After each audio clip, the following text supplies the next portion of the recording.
याच्यामध्ये बसणं म्हणजे प्रत्यक्षात यमराजाला भेटण्यासारखं आहे आणि त्यामुळेच ना याच्यामध्ये ना सर्व नातेवाईकांना बसवायला पाहिजे. खरं आहे ना.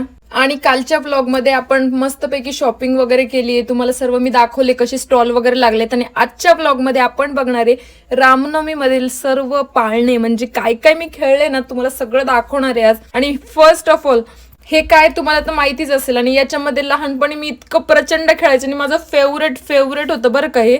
आणि आजही मला तो चान्स मिळाला पण मला काही खेळताच आलं नाही. ते म्हणतात ना, जब चने होते तब दात नाही होते और जब दात है तब चने नाही खाने को आते. तसंच काहीसं झालंय माझं. मला आहे ना या उलटे पुलटे होणाऱ्या या हातोडीमध्ये बसायची खूप इच्छा होती बरं का, पण नको म्हटलं, आपल्या जीवाशी खेळ कशाला नाही का. म्हणून आपल्या गोल अशा रहाट पाळण्यात बसावं म्हटलं आणि तिकीट वगैरे काढले आणि मस्त आम्ही रहाट पाळण्यात बसायला गेलो.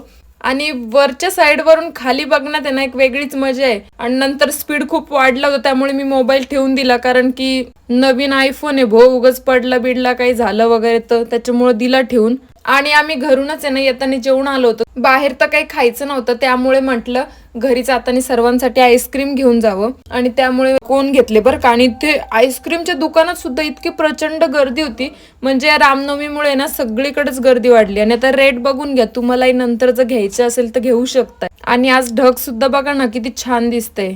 आणि इतकी शॉपिंग झाली त्यामुळे चेहऱ्यावरचा ग्लो आहे ना काही औरच आहे. मस्तपैकी आईस्क्रीम वगैरे खाल्ला आणि झोपून गेले. असा होता माझा आजचा दिवस. व्हिडिओ शेवटपर्यंत पाहिलाच आहात तर नक्की फॉलो करा. Okay bye.